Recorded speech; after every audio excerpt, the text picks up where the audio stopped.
Good morning everyone. No, it's not a telephone video or a bulb video. I thought I would put up as a separate entity a particular succulent plant which I've grown for many years. Started growing plants when I was about 7 or 8 and joined the Cacti and Succulents Society of Great Britain when I was about 9. I remember going up to the meetings up at Westminster. Anyway, enough of the history. I thought I would put in a single plant each time and give a little chat about it, whether it's difficult or easy to grow, where it came from. And I started with one of our good old favourites, Euphorbia susannae. Susan's Spurge as it's sometimes called. Now funny enough, this plant is fairly fast grower. Clumps up nicely, as you can see. Even the size of the plant. I've got a ruler here. In inches, it's about 10 inches. It's about 10 inches across. It is known as dioecious. This means that male and female flowers are produced on different plants. You've either got a male plant or a female plant, and obviously you need both before you can get seed. Typical euphorbia shape. The name Euphorbia comes from Dr. Euphorbus many years ago, well before my time. Anyhow, let's get down to a little bit of cultivation, where the plant comes from. These plants originally came from the Cape area of South Africa. Normally it's shown as a clumping plant. Singularly they are a bit unusual, but this is a typical plant of its kind. I got this a few years ago from a very good nurseryman over here. We had loads of them. This was well before COVID and all that.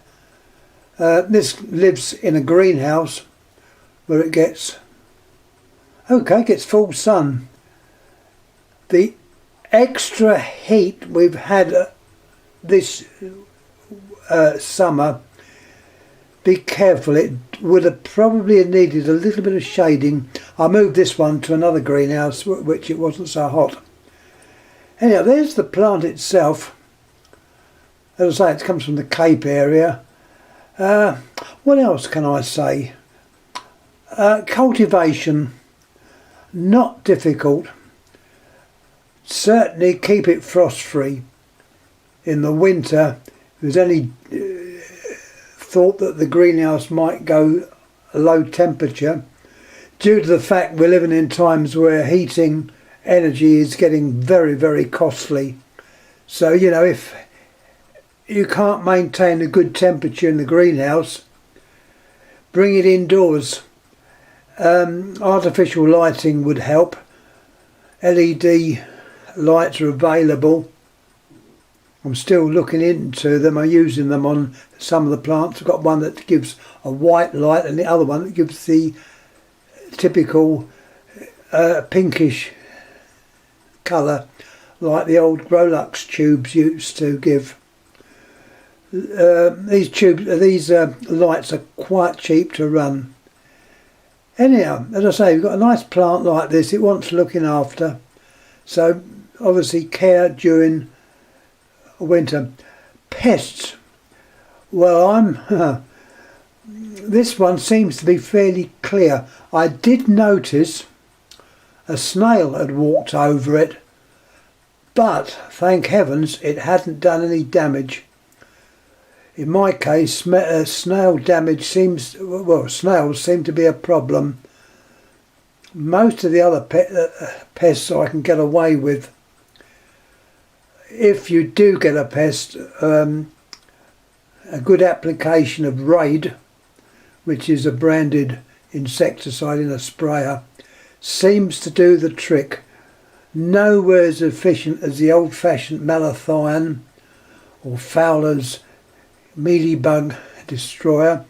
These ones were taken off the market because unfortunately a lot of people were abusing them by not reading the instructions and breathing in the result of the fumes, which could be, and in a case I'm thinking of, could be fatal. So that was probably why they removed it from the market. Anyhow, Raid's quite good. I know it's intended as a household insecticide for flies. If you're using it in the greenhouse, obviously use your loaf and try and avoid any damage to bees, which is so important. So I put that in as a little added thing. Yeah, Raid's also, you can get branded ones from stores like Asda and presumably Sainsbury's, but they're basically all the same, and I find them quite good. If you apply it in the greenhouse, apply it as you're walking out of the greenhouse. So you'd obviously start at one end, walking towards the door when you're spraying. That way you get out of the greenhouse without breathing the stuff in, which can make you faint quite easily. I was in the throes of nearly fainting, but fortunately got out and took a deep breath of air. Anyhow, I think that's all I've got to say on this one. I will be putting up the odd plant, be it a cactus, succulent, and this will be under my little series, Cacti and Succulents, in my collection, because these are plants in my collection. Probably recognise this is the same area that I put the telephones up, and the odd bulb that I might put up, and anything else that interests me, barometers, clocks, you name it. If I've got it, I'll try and put it up. Anyhow, I'm going to stop talking now. I've been talking too long. So once again, nice plant to grow, looks nice on the show bench, although I haven't put plants up in shows for ages. So it just goes to show what can be done. Anyhow, this is Euphorbia susannae. Suzanne's Spurge is sometimes called, from the Cape area in South Africa. Thanks for watching. Any comments please make, and keep looking. I'll put other plants up as well, apart from the phones and lamps. Thank you very much. Thank you.